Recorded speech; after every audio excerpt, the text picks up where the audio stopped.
Dober dan, moje ime je Dušan Rutar in tole je drugi video od 3 ali morda 4, namenjen usposabljanju z področja pozitivne psihologije, namenjen delavnicam, ki jih bomo izvajali kasneje.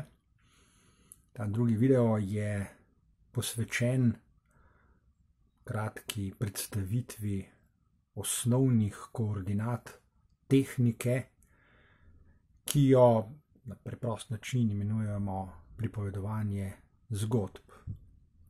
V resnici je to moderna oblika prakse, ki jo ljudje poznajo že od nekdaj, ko so si pripovedovali zgodbe in doživljali, kako pomembno je tako pripovedovanje. Kako pomembno je za vsakega posameznika, za medsebojne odnose, za skupino kot celoto, kako pomembna je za učenje in vse drugo, kar sledi v nadaljevanju. Nadaljevanje izhaja iz preproste vsakdanje izkušnje, ki jo ima zelo veliko ljudi. To je izkušnja, da pogosto nimajo dobrih sogovorcev, zato večkrat rečejo, da nimajo nikogar, s katerim bi se lahko pogovarjali. In ko rečejo, da nimajo nikogar za pogovarjanje, mislijo na poglobljeno, resno, učinkovito pogovarjanje, ne zgolj na izmenjavanje vsakdanjih trivialnosti, vsakdanjih mnenj, informacij, podatkov in tako dalje, kajti vse to ni strogo vzeto pogovarjanje, je zgolj izmenjavanje. Iz potrebe po pogovarjanju, ki je očitno velika, to potrjujejo tudi znanstvene raziskave, lahko izpeljemo dve začetni misli, zakaj je pogovarjanje dobro. Prva misel je tale. Potreba po pogovarjanju je zelo tesno prepletena z potrebo po izmenjavanju idej. Obstaja pomembna razlika, kot sem že omenil, med izmenjavanjem informacij, podatkov, dejstev in izmenjavanjem idej. Torej, pogovarjanje je zagotovo veliko bolj kot z izmenjavanjem informacij in podatkov, povezano z izmenjavanjem idej. Druga misel, ki jo lahko izpeljemo, je ravno tako tesno prepletena z potrebo po pogovarjanju, in to je potreba po skupnem učenju. Seveda, ko govorimo o izmenjavanju, že domnevamo, da se to dogaja skupaj, torej vsaj dva človeka morata obstajati, da si lahko izmenjata ideje. Govorimo torej o potrebi po pogovarjanju, po izmenjavanju idej in po skupnem učenju. Skupnega učenja je še vse premalo, zopet potrjujejo znanstvene raziskave, pa tudi vsakdanje izkušnje, saj vsakdo ve, da je že v osnovni šoli veliko individualnega, posamičnega učenja. Učenci se velikokrat učijo vsak zase, na primer doma, da je skupnega, skupinskega učenja sorazmerno malo, oziroma kot potrjujejo raziskave, precej premalo. Ko torej govorimo o usposabljanju za produktivno, učinkovito pogovarjanje, že govorimo o potrebi, o večji potrebi po skupnem učenju in izmenjavanju idej. To so začetne koordinate tehnike, ki jo imenujemo umetnost pogovarjanja, umetnost dialoga oziroma pripovedovanja zgodb. Ko govorimo o pripovedovanju zgodb, zagotovo ne mislimo na potrebo po izmenjavanju novih informacij, novih podatkov, novih dejstev, ampak mislimo na potrebo po pogovarjanju. Mislimo na potrebo po pogovoru o informacijah, podatkih, dejstvih in podobnem, česar imamo v vsakdanjem življenju, v času, v katerem živimo, na razpolago tako rekoč neizmerno veliko.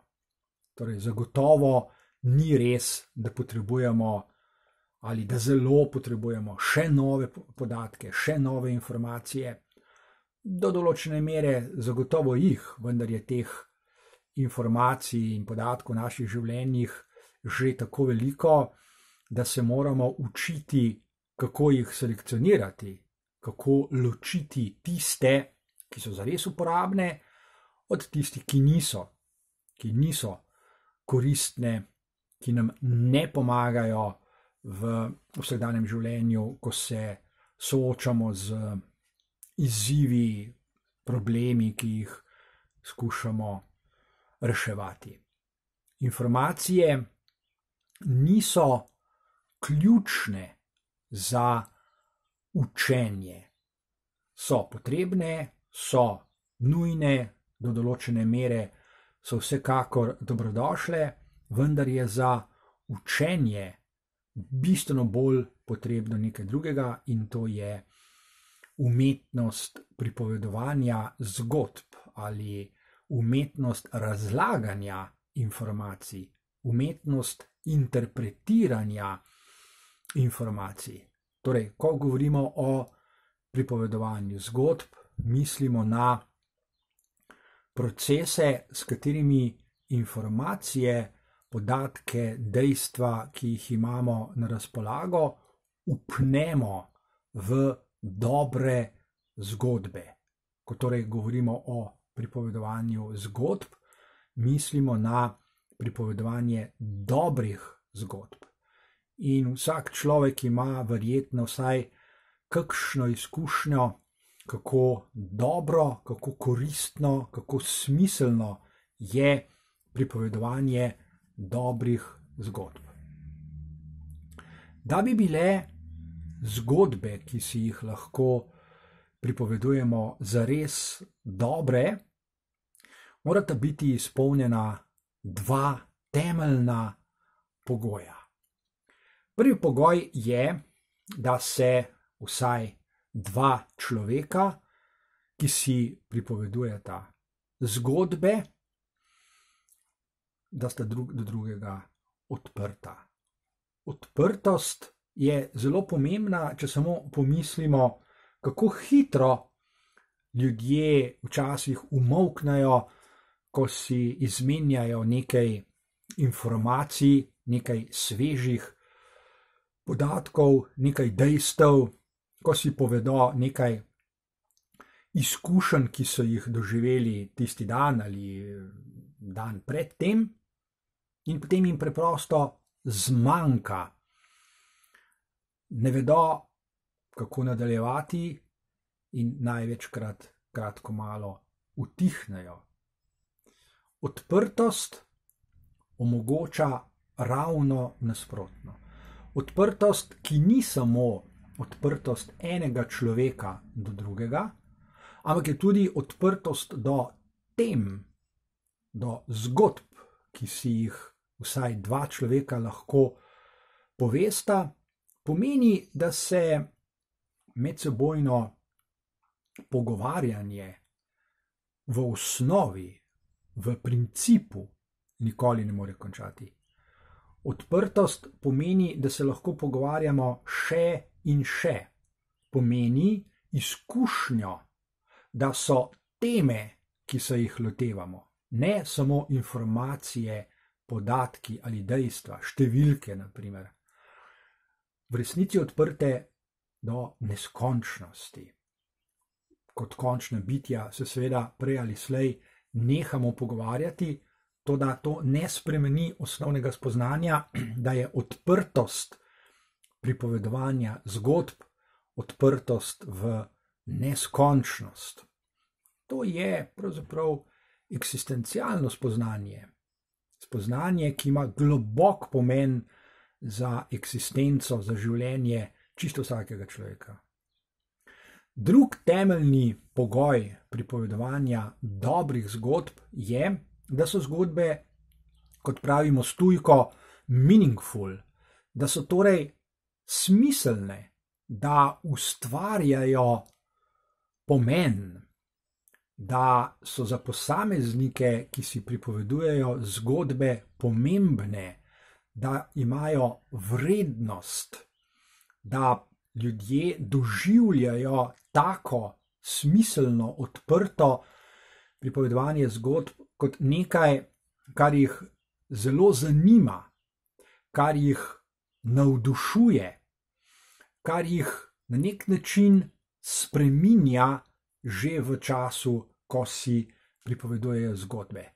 Da jih spreminja tako, kot je razvidno iz osnovnega pogoja vsakega pripovedovanja dobrih zgodb, da jih torej spreminja tako, da so vse bolj odprti do drugega človeka, odprti do drugih ljudi, odprti do tem, s katerimi bi se lahko ukvarjali, do zgodb, ki bi jih še lahko povedali, da so nenazadnje odprti do lastne eksistence, da imajo posebno izkušnjo, da kot končna bitja lahko zaradi odprtosti doživijo celo tisto, kar je univerzalno oziroma absolutno.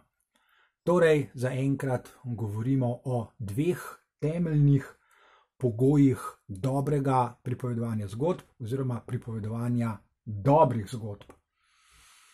Za pripovedovanje dobrih zgodb pa je značilno še nekaj drugega. Še nekaj, kar je hkrati tudi, lahko bi rekli, tretji pogoj takega pripovedovanja, in to je, da vsaj dva človeka drug drugemu izrekata dobrodošlico.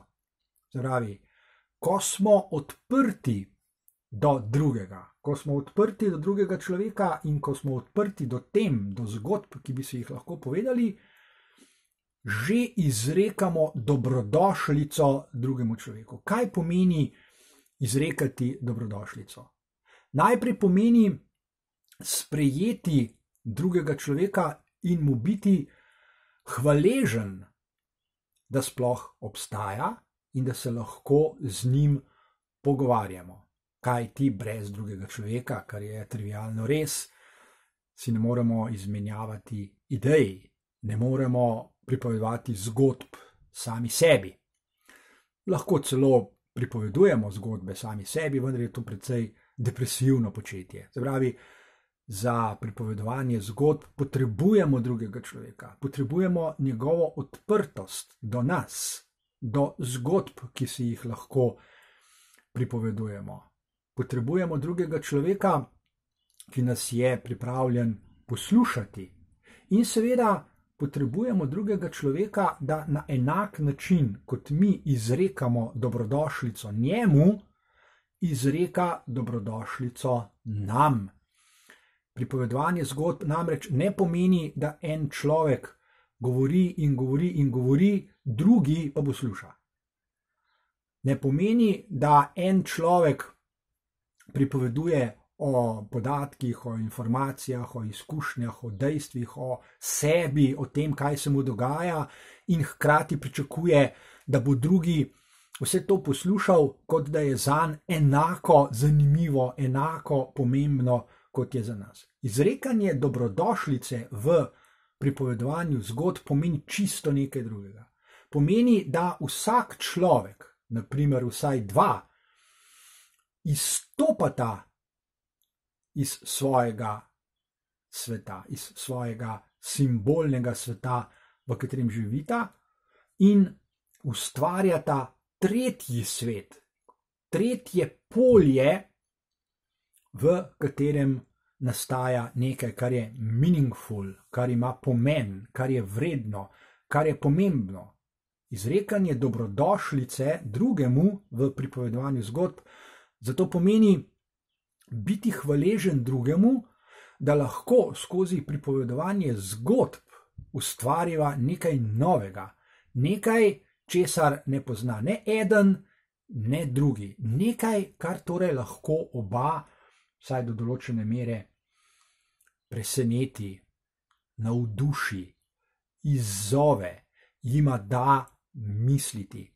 Pripovedovanje zgodb zato ni nizanje podatkov in informacij, dejstev, številk in tako dalje, ampak je ustvarjanje, je kreativno delovanje, je kreativno delo, ki pomeni ustvarjanje novih pomenov, novih načinov razlaganja, interpretiranja, bodisi tega, kar človek že ve, ali pa tega, kar šele nastaja skozi pripovedovanje zgodb. Ali nekoliko drugače rečeno, pripovedovanje zgodb terja dvoje. Terja zmožnost človeškega bitja, da je gostitelj drugemu, da gosti drugega človeka, da se do njega obnaša nadvse spoštljivo, da ohranja njegovo dostojanstvo. Pripovedovanje zgodb zato ni pokroviteljsko, ne pomeni moraliziranja.